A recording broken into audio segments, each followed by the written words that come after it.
Malay. Kaka ki lave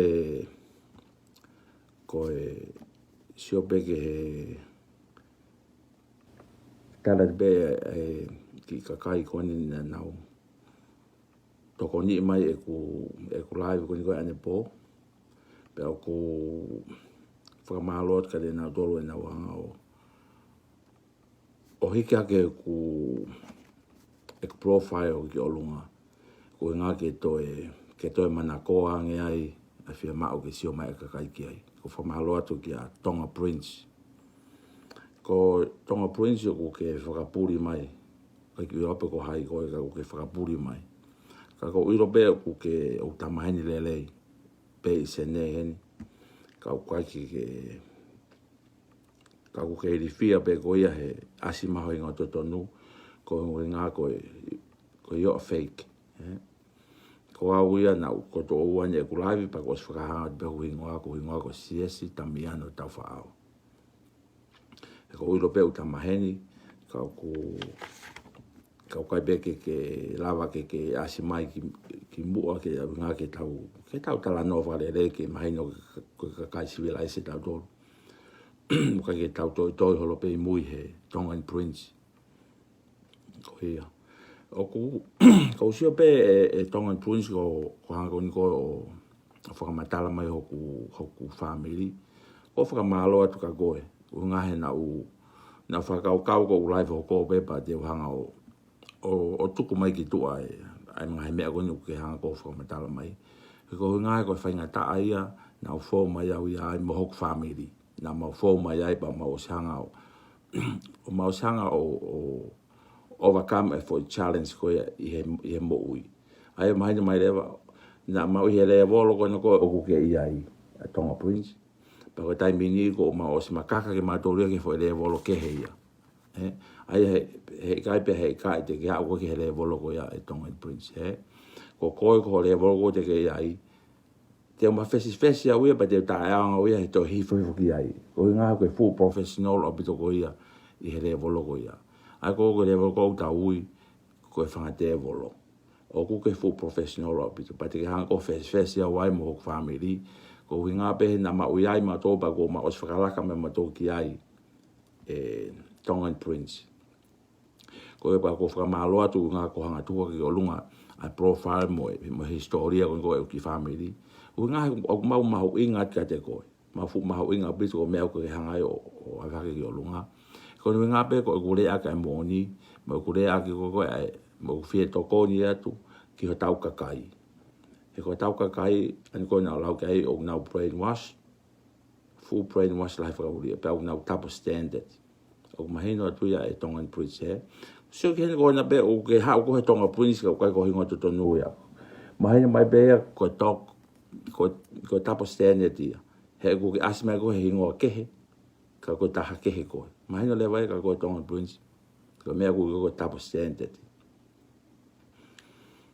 Ko ai Tonga Prince pa ko whakamalo de ko ia ho hanga o HAKEhe ko historia ki o lunga. O fia wai. O ngā ki sio manyo iloi ho ulunga ko ko hanga o whakaha ki tua. Ai ki family. Ke pehe ko ai ke nau ngari COVID. Ko ma no fon ko isene ni he area ko mau yai o iro ka to ma to ria he area ko pa ka ga ma pa le ma to me kakai e na hona tolo to ka i mai ki ma tolo o ki foi family ko ma tolo ko nga he ma fo ma fa ngata pa ko ma o sa ma to overcome o ke ma ne overcome ko nga o ma os fala ko step ma tolo ke step ya e ta hai ki o lunga step ko he kai pe he kai te ke ya ko ke step ko ya ko step na ko NOFO ai ko NOFO pe ko mate mahalo pe Tonga Prince ko mahino fa malo atu apito io ko de wa fa ke ki apita pua ko nga fo ke na e ku lau ko pe ko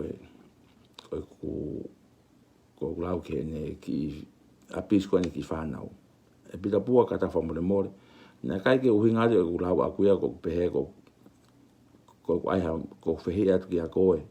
Ko uhinga pe ku whakarea tu ko ngā ko e whia tokoni atu ki a koe. Pea ko whia tokoni ko ke te koe, te ke tokoni a koe ki kai tonga. Ko ngā he ko koe ko taki a koe e kai tonga. Ko koe e ko whātāta ko ia ki a uruka alala. Mo whaitana ko pipi moe ahi. Aina ko mea ko uita koe ka kai o nau kapmai ka au. Ko ngā whako ko koe ko uruka alala po ko nau tolu ko pipi moe ahi. Ko mea ko nau uita mai ai. Tuku nau wale whakakata ko yanga be e tau ki turi hua. Yoanga ko ki ai. Ke nau tai whakatamai ki. Ko yanga be ki tau ki turi hua ko nau uita na tolu kape mai ka au moha. Anyway. Ko hai ko tamo kena ko mi Amerikana o ki la ko ki ai. O so ba da o ni ma o be mai no. Ko ni ilo be ye o kwa ni hala. He so ko ke no fui ala mai ka. Ta mai be ka o ta ke no be o fajari he o ki fa o foi o no be he família tu be ni família ki ai so ko ni ilo be o vai be ni hala ne ba ko ke lo fui ala mai ka. Ka ko hai ki a Tonga Prince mo fa ki kau ako fa ki kau kai ko ai ako kai la po pita po na muha pi mo ya ai ko ye ko Tonga Prince ia mo hai fa ki kau ko men me go la me ko kau mari Tonga Prince o toi mai ka tala ta pita pu ai nga fo ko no fo ko ia o ko ha winga o ke ha wai o lau mai ka au na kai ki o le tau ka koe ko fie toko ni ako ka pita pua mo ke nolo tapu ko fie toko ni ako tau ka kai ko mea ko hango ave atu te nā ko nao me ai pa te nā rewa e nā waia o ako i ho tau ka kai mahina ko ngotama ko ia ko ngotama mahu inga a pita pua ia mo ke nolo he kai hata hai e lea ko ngotama e urea o ko au ko urea mo au ako mautoru o maurea ko koia e Tonga Prince ko whakaanga mo ta ia ha voice unga hu ke toi you are fake pa o te ke ha o ka mu ha lo ngai me ko ia he unga he kai ke i loko ho le ko fai ko le da ko le ia ma do ri ma he le vo ke ma to ko au ia pita pu ke no ma le vo ke ma to ko koia ko no ba ko no ho kai ko na he kai ke ala ko e le vo eta ko no be ko na ko mati 100%, I'm 100% sure about it, okay? Ma tore te mando ma tore he, pa te ma fe bota no au, ma fe ma he ko le borgo mo ai, ma fe ma ak ma do, ma fe to ko ni aki. Ko nga pe e ko nga ia tu. Ai hanga ton be ka pita pua, o hala ha me o fai, improve it. That's all, nothing else. Yeah. Pe hanga e pita pua ia mo ke no ai mena ki foi la hati mai o he komen na ko gau. O hanga respect, una hanga respect mai au. Kai ke fa lau ko ka naua ko no be o le be kai ke lau ko be ka ta wa ngai ko e Tonga Prince o runga nga i ai la bo ha fa nga o ke mau ko hai ko ula ki ko wa Tonga Prince ko nga ko Siesi TAMIANO TAUFA'AO ake ke ilo ia ko TAUFA'AO ko ni kui ko ata pe ko ata tau hingoa ia ki a ata mata ila. Ko hai ata mata ila. Ata mata ila ko e tu i fika ua ia e haa tu i KANOKUPOLU. Na fika uraki pe ai ngata. Tu i ngata ko fika uraki ia ta mai ki a mo ngā tonga. Fa e ki a tohu ia me haa moa. Ko tu i hono ua ko ata mata ila. Ko mau tolu ia. O koea e mau totonu ke mau lea i Tonga. I hawhainga whetu pe Tonga. Ai pe ke mahi no ia ka koe Tonga Prince. Ke hanga i loi pe ko hai au. O koea e totonu ke o lea i Tonga. Mahi no. Ke ho tau kakai i hawhainga whetu pe. Kata whambone more pe e Tonga Prince. O koe mea pango ho toi mai. Ho toi mai koe hingoa. Kai ke hinga ke asto tonu mai ke wa rat ke ta bota no fare rei ke ko ilo be o ke ilo me be au hen ke rat ke ta no fare rei unga ke hamba hino e wanga o fe tonga jet ka ko o ku ya e mo oni aku ya ko au ya ko hako ia wa tamata ila ko tu ia o Tonga tu fika wa ia Tonga i ha tu i KANOKUPOLU ai ke mahino ia Wa le au toto au ke o le au ia I tonga ha whahinga whetu pe tonga. O mahina tuia. Mahalo tonga prince Hoka te taunga weka pita pua. Kata whamore more. Ko anga pe o tau ako whala mai o tau family o wai pe o tau konga pita pua. Ko anga pe o te toko ni atu. Ka koe mo ke nolo. O mo fo whai a pito ngā we fu sai Fika uraki au pito ko whakamalo atu mo whai ngā we. Ka mo he o tangata toa. Mo tele pe motoria, whakataha pe motoria mo afi me mo unga. Ko foi toi pe ke mo toi ki ta foki hake unga ke tau kau mo afi mo unga. Ko foi mai ka mo ko afi mo unga tau I drugs. O te mo toi nofo fehe ki ai. Ko afi mo unga ko tangata ia ko toa ia tonga. Ko tau tole ko kau bo. Ko fai fe kau a koe so ko ke nolo. Ko ke nolo ko fu sotia ko fu tamato ia ta. Ko iro ko ke nolo ko tamane na kai to taekwondo ko tama suto ia tonga tai ko he ami so ang ko kau to ia ko tonga ko pita ko fa ve kau ko ke no lo ko fu ang e fu security a ke no ko au ko nga we ko security na ko le mo ke no ma security a ko pita pa ta ole va ki he ki a fin bimbo unga ki ta hanga tau ia fa ta un ho ko tonga ko afi ko tau taki a fin bimbo unga o kai ka af me mo nga mo patoa hala mama o af me nga tu to ta be na ka ka we mata tu to ta ba mo nga ia ko me uta ko toa ia pe ka kai ke te ai te faka holo hai mo hai ko hai ko kata mate me me ta va ko e so hifo ke ko te be ko ki family be malo au ki coffee ko ia pita pua ka ta famule mole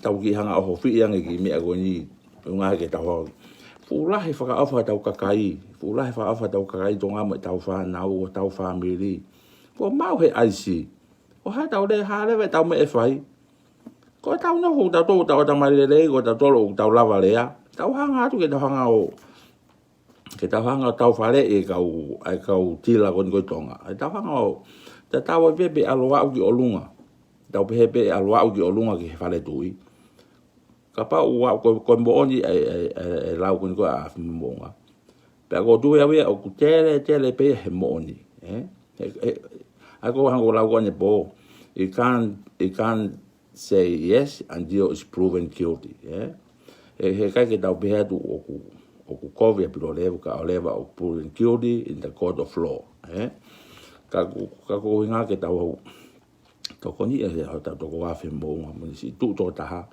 te me pe ko ki afi kai ko pe ko to mo oni pa o te hange pe a tata ko ni o te hange pe mo unga ko ha palo fita ka we e ki mo ia po hanga e ki to ko ni ka malo lahi a pe to ki ai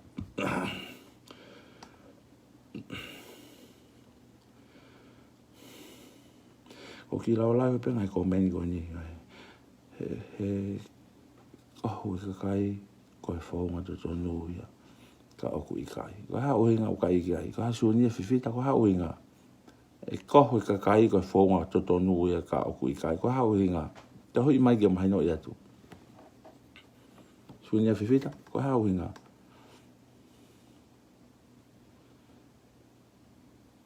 hey looks up hey bro fefe hake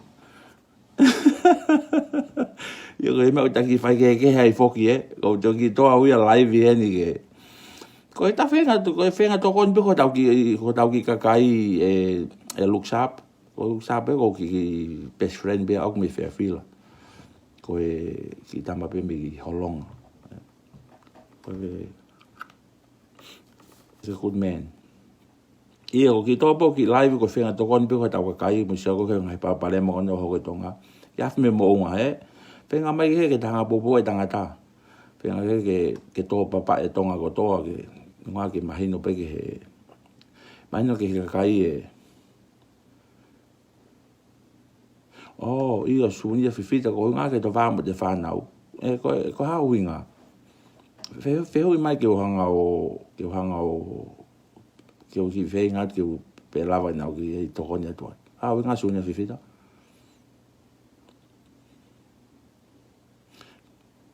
Ko hai e tau ho ki whanau. Ko hai e lai ta hake he le kata. Pa ko hai e ki papalema o ku whepak moia. Sune whiwhita ko tari atu ke tohi mai ko inga kai tau popo tānoa na mawai ha tau wako mi ai.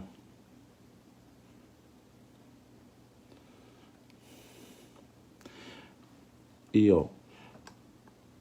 Nake kawe ki aia nai. Ko ngake ku whanau.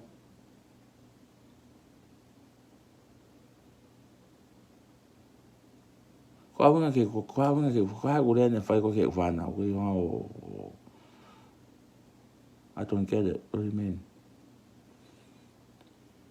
Oh, ko kapau ke unga ko vama ufana masi ko au ko fana mo lak mari na matoko nima. Pe ko fam ko mari ko mui o toko tolu. Ako toko nima he pa toko tolu he. Masi ke sio mai he mau nofo fe of fani he.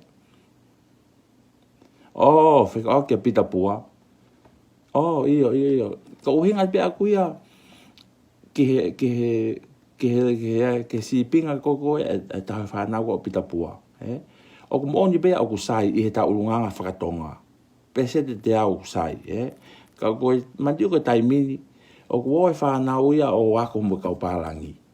Pe anga whakawhewhere vai e hu mai e tau mindset whakatonga e tau ako ko ki whangi whanau. Ke taim ko na watoko ki api ako. E anga whewhere e mix. E tau hako koe o tā e tau whanau e apio abuse. Awan ke le halanga hi pe language pa wa ko ke ko ia o tau pepe e tratando fare vol ako komentare digo ka tonga ko ke tango api tau whanau tau pepe be hongo fulu tau pepe u helai e fitu ka ko palangi api ko nau whanau o tau pepe tau ria ko no pe ke ta o fu ke api he ko fitu we ke no ke ta. Pako taime koe ala tea no ke taha e tau ki whanau o whitu. Ala tea ke kau palangi mo kau intia mo kau sainea o no pe mo taha o kaki abisu na tauria. Anga whewhea koe e nau fit in e le volo koe ke nau communicate. Ke communicate e tau ki whanau tatou abiusi. Mo fu api a kokotoa. E kau ailani mo fu api a kokotoa. Anga whewhea e na fit in. Ke fit in e ki i pese de e fit one go abuse mo pese taha abuse it doesn't match o ka ke balance pero me go hingo ki ai o ku pepe ta bua o ku sai be e tau abuse fa tonga no way man anga fa fe e tau hanga ta e tau fa nau avangai kai lai man tu o head inside pero me go head go inside o fa ngata ia ke tau hanga o antu ke tau hanga o o antu e mamahi ko ia mo hateful ko ia. Piso ko ulaki ko wa anga fe ai ke hanga ko hai e te ale tau ki whanau o tala no ke vete ke hanau parparema. Kapa o tau hanga tala e ki mo na urisia maka kita. No one. Ka ke nana tō o lava o atu tala no mo kau ngā api. Ko te atu tala no mo to andi. Unga ko atu ko ke kau tonga o ko mea ta tau pe alu ke mo lau bis. Lau tae koe. Yoang ko whainga o mea ko hingo ki ai. O kui kai ko ka kai palangi tau tolu mo oni a bito sunya fifita o kui kai kui kau tonga tau tolu pe ko tau nofo ko digo nofo i tonga po nofo i asereria ko sio ke pa ma le ho fuame ai tau nofo asereria o tau ko au ngawe o tau ngawe fare tonga po fare palangi ko haleva a personality ko o tau ko o hua ko ke fare ngawe o kore ngawe te tau atu mafupua ka toho o atu tuki atu ave atu ka te hoa ngau po te arat mo te resume ko ia ko sunja ungo kia ko te mindset o whengai ke to o whakatonga ia o ria ki tonga o tukupe tonga ko tau oma ko ke maa ko i muri ko pau ke tau a e tau resume o kua e tau o ngongolele ke tau atu mo ia ke ko pau ke ake le volo kon ko o kuiai kon ko e api ngau e kaki ari kita mo e tau tola lombe ponye fitu o ala ke Siya ko uma ko ngia ye. Man. Faka-ofa mo ni tau tala noa. Kau sai ho eke mai sunya fifita ko hinga ke ho fa mai no ya ko ilo pe ko ya pe ko fa no mai o na nga pe mai no. Ko ka palangi tau tolu. Ka ko tau nga we he fare ha. Fare palangi bo fare tonga. Te tau to mo tau nga fa tonga o fa ya to pe mai palangi. Excuse me, what are you talking about? I'm sorry, I don't want to waka. Ko mea ko hingo ki ai. Te hafe hui. Te mai fe hui ka lako atu. Pea ko e fifita. Pea ko ilo e ali riu kon koko me he a whengata kon koko e te whenga koko e te mau e urunganga civilise e whakapalangi. Man, it took me 49 years tau e whahiwa. Soko tau ni mawhain. Kai tau e utupu hake, na hoke se den he utau tahaua. Pa ko hambo ia, fe paki mo e whainga ta alahi mo ni mui. E whainga kon koko ke fit in, ke mau e balance ya nofo ko e kakai tonga i a se den. Ke te hanga mau e balance. Whainga ta alahi whaururi. Ke matu e ujala kua uti e vare le whapalangi. Pa ko te ilo ko u yang fefe te hanga approach a situation. Matu e hanga whanki whaunga ke te. Hua te una whai hame o hae te personality te hanga approach a ko ia, Lahi a bito whangi mea ia utonu ke te hanga ta iloi, pa te ako. Ko ti kota, tonga whia papalangi. So ni whiwhita, si, nau pehawe o ke mao e mahi no. Ako ana hea o ke toi hanga mai peko ia. O le vange suna whiwhita o ki whehu ia tu. O ke nofo sereriani, ko nofo o ke nofo i whe. Ka pau ke nofo sereriani, o ke ngāwe i whe ia. O ke ngāwe i whe a palangi ko palangi o pule, peko tonga o pule.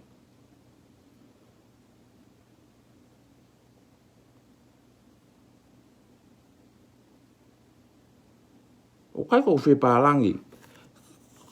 Ko sai e bito foi fe mo tonga fie paranga o ko sai e bito foi le me go unga ki hanga ate ki hanga bete ate foi papa le mago ya tonga fie parangi mo sio mai ko tau tolu tonga po ka fainga ka kai be o ndawo mai ki murini po me le vo hoko e anga fe e tau mai mo tau nga fa tonga o no fo ki peheni ka me hoko temgo tau kum ngawe ti tau kum ngawe he fare tonga po fare parang ko pau ke tau ke fare palang he ko ka abene fetu ne ka palang pa ko pau ke tau fenga ke tau fit in ki hele volo go ya unha ke tau nga mai noi ai personele go ya seriani pe ka pau le ka ke tau nga to mai noi ha me hoko te ke fakando fo mai ki tanga we pa ko me ko fakando fo nga we ko te hau pe o nga we sima holo pe o ka ke kovi o ka ke kovi ko nga be mi fa tau ka kai ka o tau whengo di madu ke tau te hiki hake hale e volo ngā tau mai ki murini,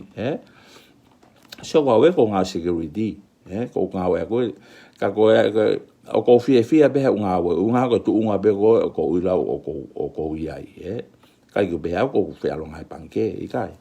Ko awe na kai ki wako a wia, na kai ki wako a pa te fia beha o ki ngā security, po he taimi ko ngā we, ka pau kai ki whenga awe, Ko ai beha toko, He kai be ke tau laki tau tolu mo i papalangi. Ko hinga o ke tau tau laki mo i kau papalangi, ko hinga he ko tau mindset o ku fu lau o pitoia. Ma tuke ka papalangi ke kai mahino o na uhe levo na to fika hongo fulu for example. Ko tau tolu tonga, tai taha ia ki auraki o hongo fulu. Pe kai piki hatai alako hongo fulu. Tau pia peo de la pehela de fitu, o fai wa ki lalo, ko me ko ke tau tau laki ai, pa ko tau to lahi ko a tau tolu ko a tonga heni. Ko ka palangi hongo fulu ko tau tolu o tau te pe tolu ia i laine tolu fa, ka ko tu a ko au o ko he laina ia o ko te la ka henima, ko he le ko si au ke vai wa, ko nga he kulahe ku mahina ko pa ko fia ba ko no fa ko ni ko no sto ta be o ka yo ala fa ka ba tonga o ka ala we ka la tonga pa o ka yo ala we ke lo tonga ko me ko hingo ki ai ku nga he ko no sto ta ha ko nga he ka ta he ko ka i fe ta la ka mo ka tonga i fetu ko no foi kai ki no fa ba ta no ko ta no ba ka Tonga ko sa ia ka Tonga ka kai ki tem ko o ma ta no ai ka ke fa feta lakia ko me ko ko ko ki ai to level ke ai ko live ko ta no tu ni ko nga he kai ki sa ia ta no mo ko su ni ke mai fe hu I love you brother.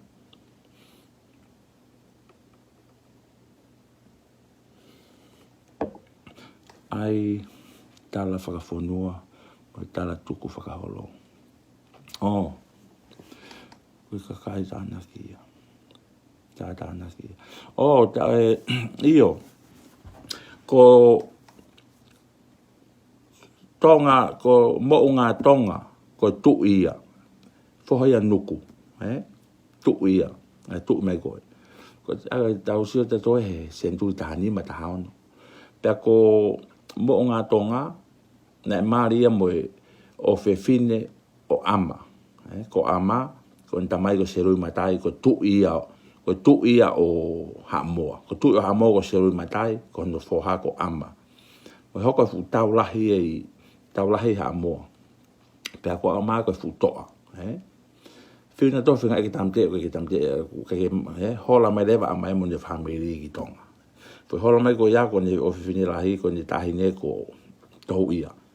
O foi hau ko ia, mahi lewa tohu ia mo ngā Tonga. Ko e whohea ko ata o whohea ko nuku. Ko ia ko na e penisem ko ia. O hame lewa ko na mari. Na mari ko ia. Ko e hako ia pa ko e hoko e o na o mao e na foi toko wha. Ana ko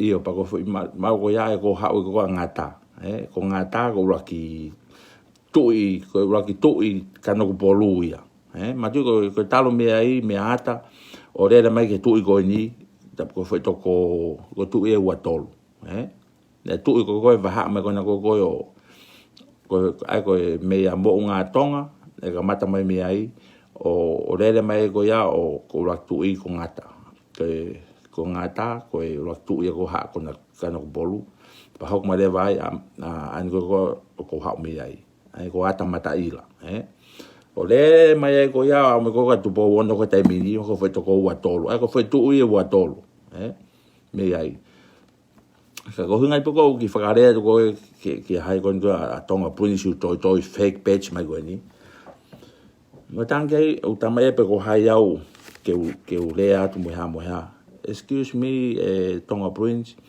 ko kui ngā ko Siesi TAMIANO TAUFA'AO, ke hanga ILOA ia, ko kui, ko e fuafua, ko tui Fika ua ia o Tonga, i haa tui kanokupolu, ai pe ke hanga mahino. O wailewa e kumuoni a kuia, mo whainga TAUFA'AO pe i mamani, i kau haa Tonga, wai e mau muoni a mau doruia ke mau lea. Ke maurea mato i Tonga hawhahinga wheitu upe.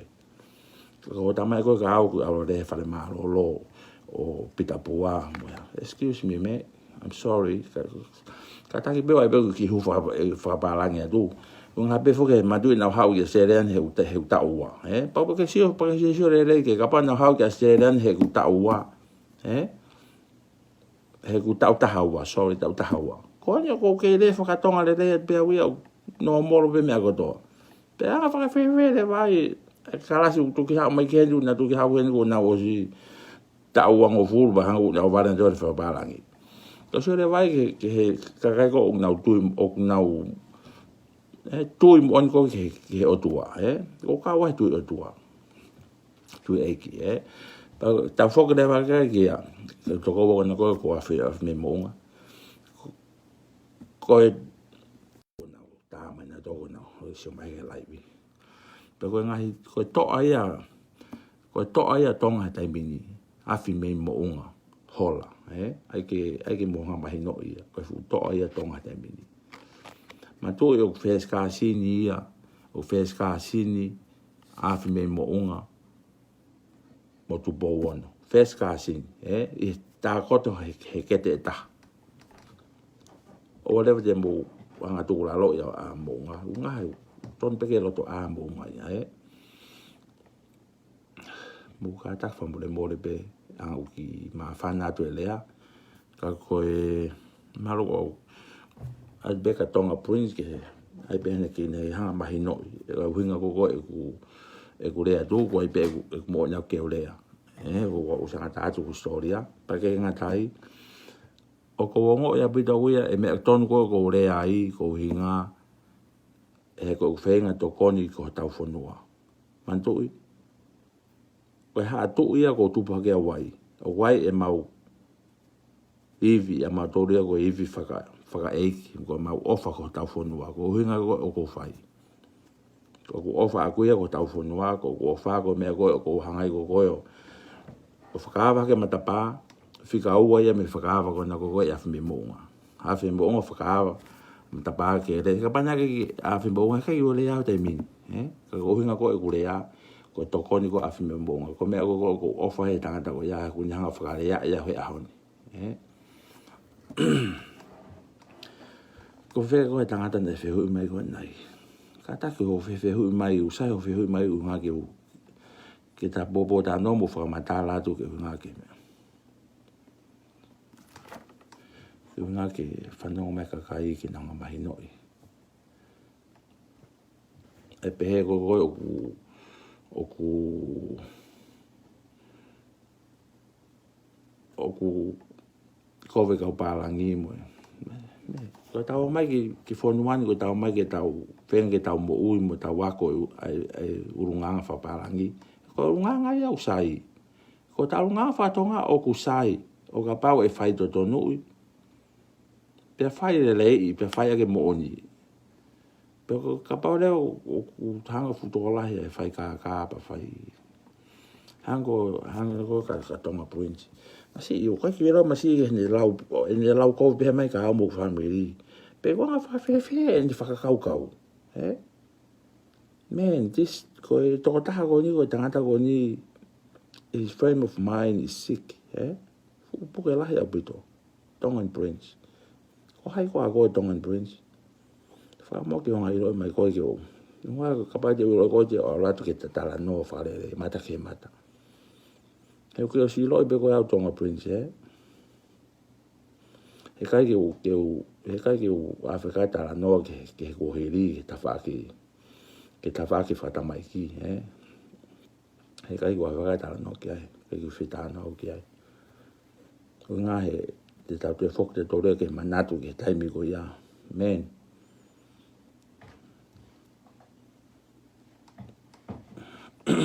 Sai be, ke fata no ki ai. Tau me to me utawosi mawahe me ko ia ko osi tai me ko. Ka ku amo la ko na ko ai folawa ko ko siapani. Frai ko siapani ko fu manua fu waka tau ko siapani ke na ko pomo ko pero hapa, Pa ko lotonga ko e na folawa ko pomo pero hapa. Vai ko va mahalo tonga ko mo Hawaii. Fu waka tau ko siapani. Pako nau ko tahi pako le ko kapteni ko na ko fumanua ko waka ko na ko sapani. Ona foi le ana be. I'm scared that we're gonna wake up the sleeping giant, I think we're gonna wake up a sleeping giant, Pako ia Tonga Prince. O loto nga mohe I loto. O loto nga mohe I loto e te wolo ia te au. He's sleeping, Don't wake him up, You wake him up, you already know. You already know me, I'm sorry, Tongan Prince. Mohe, he's sleeping inside. He don't want to wake up, But if you really want to wake him up, oh, man, you don't want to know. Anyway, malo o pito. Tali tu bou, fewe hake. Kataki pene ke sai buko nau ke sio mai pe. Ko si tangata pe me Lucila na friend ma na ma popo ta no fo fa malo siang ke he fa we ki hanga ki o mai ki tangata ko ni o ha o fa lo to la mai ka o he ku live ma ta no nai po hanga mai fangi po ni o ko le mai ka o ke ospeko ke tempo ko live ka mata ko live mo tu ku pa au ki loto o ta ke fa malo ki ai so yang ai ko e tau mo fa tonga o tapu hae ke tu kia ta hae o beha tu o ke mbo oni koe ka halao ko foi me o para mala o tau kakai o te tonu ma be kita ko kita be o poto tai mo to no o ka tai mo te hala ko te hala pa te be yo ko hala tio ke ha ta tu bo o ma po la be na ki ta ko ka yo mai na mo ya o be ha ne ta ma na be ex friend ma friend pa ma po ta no pa ko na i fa ki advice me ka o pe me ka kapau te au ki loto ho osi ko e me amo ka mata ko e ku lai nga ke toko ni mai ki pa ko pe ke io malo e tali tu po toko ni te fa leva me ko ya nga ko so ko yang e tau mo i fa tonga pa ko e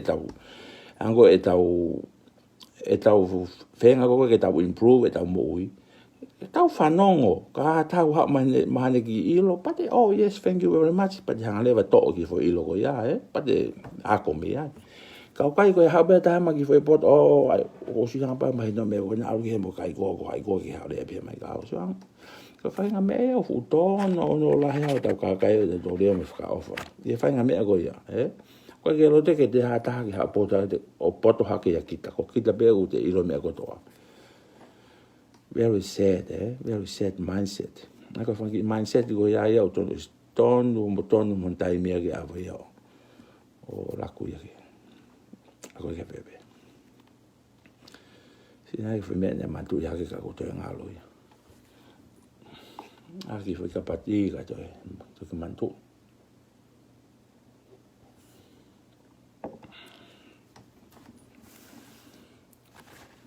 o fatu ko to ko wa ka heneri ka ke sio o ke live me as me heneri ta ki popo ta no heneri o no foi pf ko to ko wa ta o ki to wa ta ko supi o to mai be supi heni of mai pe ya we felice va la ta ya ma to lu la tu pe ve hake la tu puriveo e fo ya pulot puriveo ma no foi ma tu po ke ni ka solo ora va nge ti va ata ki foi tano mari ka foi tano mari ka ko pe ko ki foi family ma tu po ke ko ni ka solo ma fu mai ko ki asere ani na ma mai fitu riva kana mu o mai family e to ko a family ko pulot puriveo mi ma ufanga o family o tiri sikahele me vavao na ula ki mu o mai na doria ma na to fitu wal ma tu ha ma doria he fitu riva ko ma ha ko ya ko ha ka to pe ko foi tala o foi ya ko a prime minister ko Malcolm Fraser tai mi ko ya ne foi tala o fitu walu ma ko o ma ko ma u pepa ma ha ka to ko ki se le ani da ko foi tala no ko family ko sikahele ko be ko good family good example ya ngai family Tonga ko ya se le ani ki family ko na se Tonga ko mo to ko tili ko ile mo to ko tili mo ne ki fa na ma to ko ni ma to ko ka ko nga ke good example ki fa ko ta bona ma tu po ki ai ko fa ria we ke na ki tamsi ko feina a to we ko oku a fo ka we mo fo ki ka nga tangata ko oku e ma ka le ka tongo ma wa fa ta ho han ko ma fa ki ai ma to ke ma fa ki ken sta ma do ria o fie pau ta ko ki le ka ko a o feina o au ke hebe albe mo ka palangi ba se la ko se ko a ku yang ko ki ta fie poto o fa nga aku ta du ko fa men de le dia ko fa tonga ma o ya o te mi ko ya ko peta fa feta ko tonga pasi at ko mo fa ki ka me ma ki ta fie mo ka me au nga ko ki so off le va o peta tu puoi la upisi ai a ko ya ko ke ta do ria o ta tolo o eva mo pati me kata mai ve masi ia ba albe fa de me an ako o se foi ta we uang o fulu me ai ma ta feta ula ki me masi mo fa no ko he station fa tonga o tu e ki office ana ai e cd heni sene ko ki office na ko fa le ai no ko e passport ai ko no ko real agent agency ko travel agency ba ne ki ma feta la ko me ko ka tala he man ko be ke ma si ka ya lo ko ya ta office to se ne ko kada lahi ko me a FETAKAI ka ko so mo ko ai ko ki foi family ko ki foi family ko so nice family mo ko no ki fa nau na mau tu fa ta ko pe o mau fa ngata ta tau pe ko ki ko si ko ki fa nau na ko na Tokyo pe to university ki mui mai pe ko late so anga ko si lava ma na ki fa nice family. Ko beho ki foi good example ia. Ko ki foi good example ia family ke sio ke kai ke na wa ko mi ai. Io, ora va sunya fifita. Ko tau fiha ia. Ko tau fiha na ia ko wa ko ia ko tau ta tolu. Na hau ke seri ani na hau ta hau fitu hiva. Na vare au he no fitu.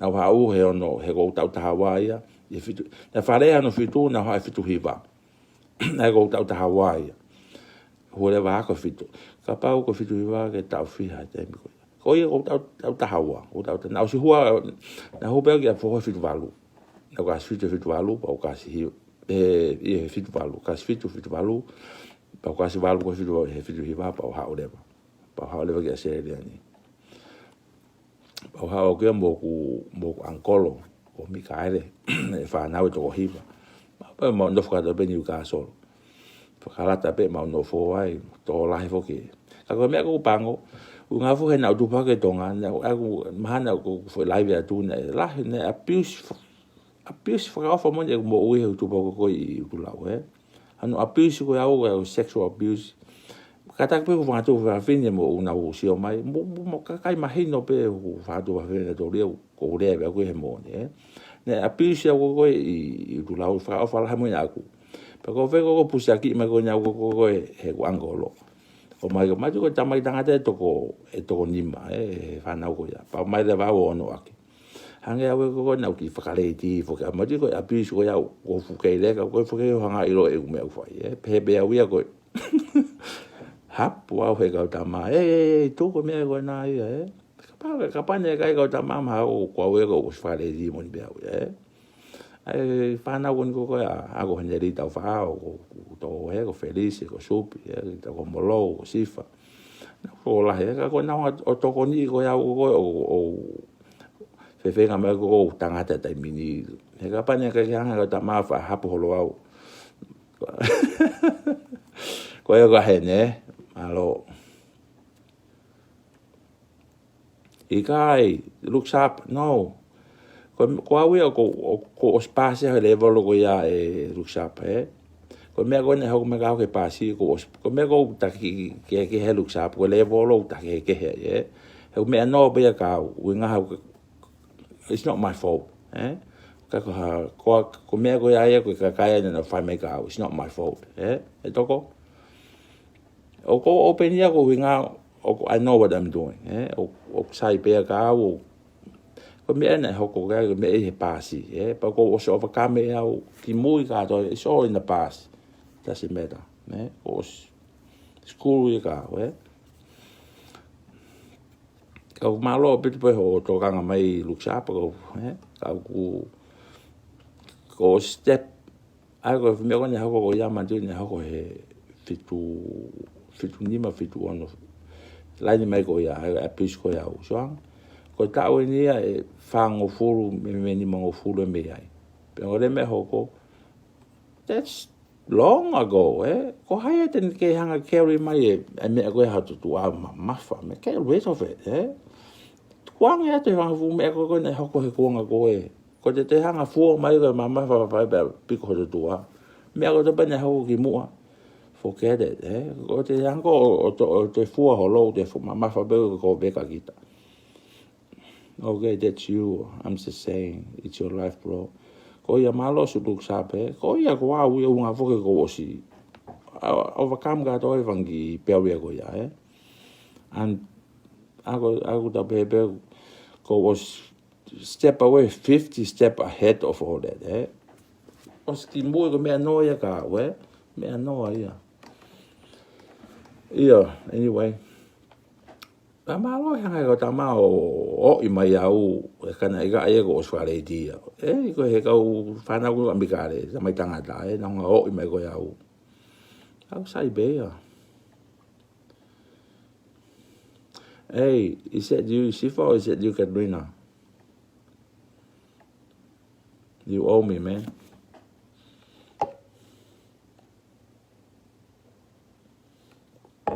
Kamara ke momoko ti. Oh, ai Sifa. Fefe hake.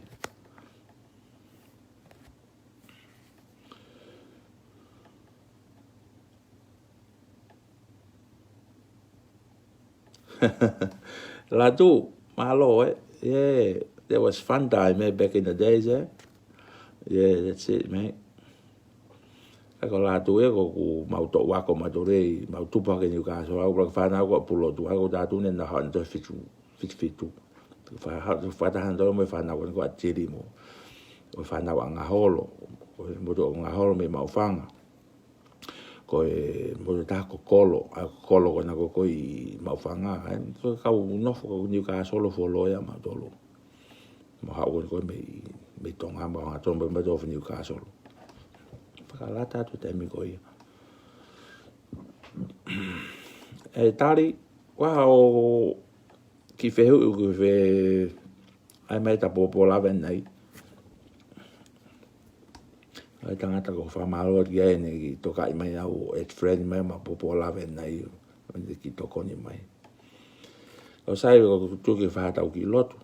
Ki lotu whamaro tu pe ki he o tau e ki, o na we ngā ke ne ofa mo ne whaunga awe o whai, o hiri ai ku laivet ko ni, ngā na mawai ha mahino, ma na mawa ha tokoni atu ke he kakai o nau o nau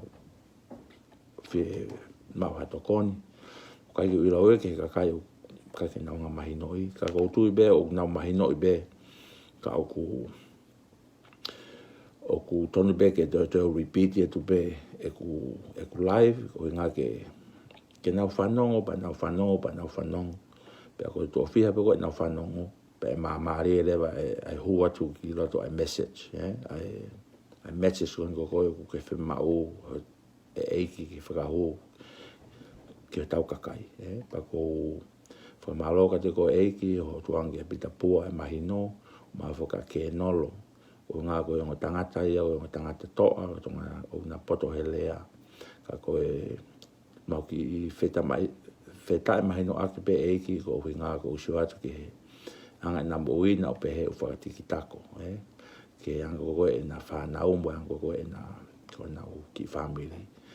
Eiki, ilo pe, mahi no pe ngotama, o kai ka haku whei ngā tu, ko haku whehia ki naua, ka koe anga pe ku tātala noa, tāla I whare pe ku I ngā koe whai pe ha whainga mo whai pe ha whaunga ke whai aha rei ku ngā ke mawanga o ngā we ke toko ni ho tau kakai e kakai ko ngā unau nofo I he whakapouri e ki ku whamaro ka te koe u ngā ko silo pe ko sianga pe o whao o ko sianga pe e ki o wai ho palani pa ku mau mui e tu pe pa ko silo e ko pau pe ke hoko o palani pa ko nofo na e ki a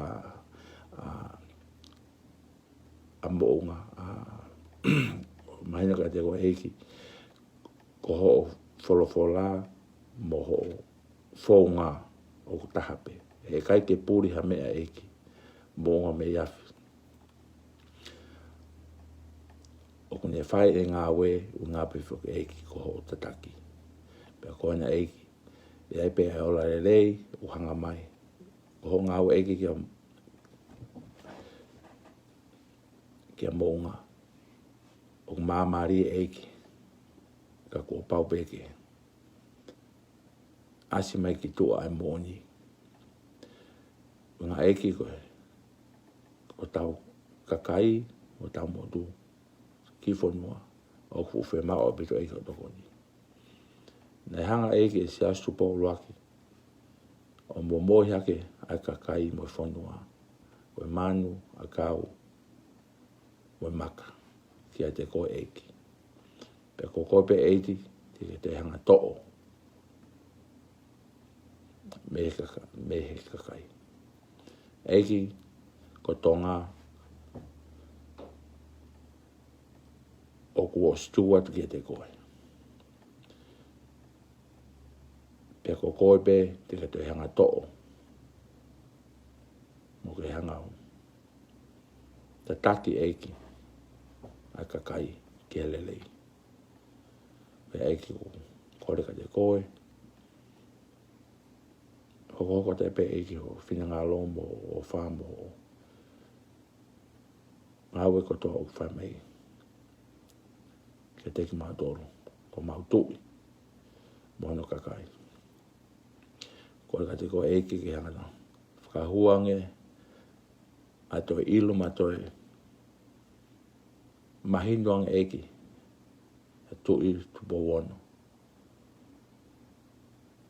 Ngā ke ne whaiheno, whatongia, ki hono kakai. Tonu pe koe hala eiki, koe kai koe, whakahangi ke tupo wono, ke whai ene, ngā ue te tonu ke whai. Whakamalo eiki. Angai, ki lotu vai pe. O koe ka tahau eiki o ko lotu, koe ka tahau eiki o ko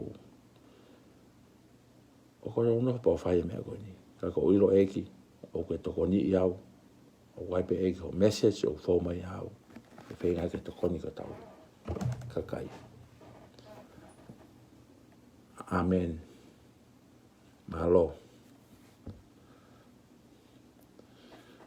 ia ko na ko lava e kiloto o lava le mai tau lava e poni ka te kia ki Aki mea ki a muiange te whai maha tāno gai mea Tonga Prince.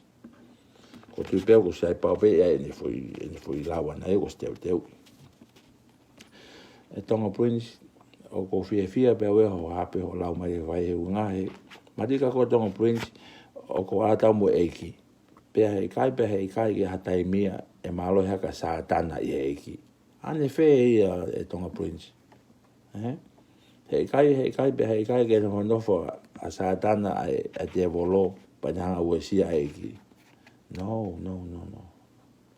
Ko ia e Tonga Prince nofo pa ke fao hao o to e taxi te ke fai mai pa ke taxi mai.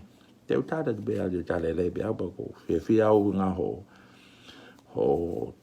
taxi le po e hape ho taxi fai mai ko fia ko nga unga ke whaia e ku tokonia tuka koe ki te maangai mahino. Pakai ke ngata pe a koe, mo ka to ka kai ko ko na taxi o la ko me ko e au ni. O ku kawai pe mo ku hanga ko ha ku fena tokonia tuka na to ke na mai mahino. Ya sai malo ka tau toki sio ke mo ka fa ki mo ho ki nga ho e bon. Se ma ue ke foki Tonga. Fe mauia ke alo tu Tonga. Ko ngā ka hai toko.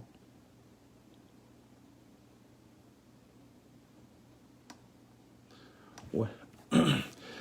Ko ose tau mea ko hai o te whehui mai koe. Ke foi tō piki homo hoko. Ko hea, ko e lau mai ko hea. Sunia. Tari. Sai te u tae e tue, taki momo, o te whambohe. Malo, ko nai,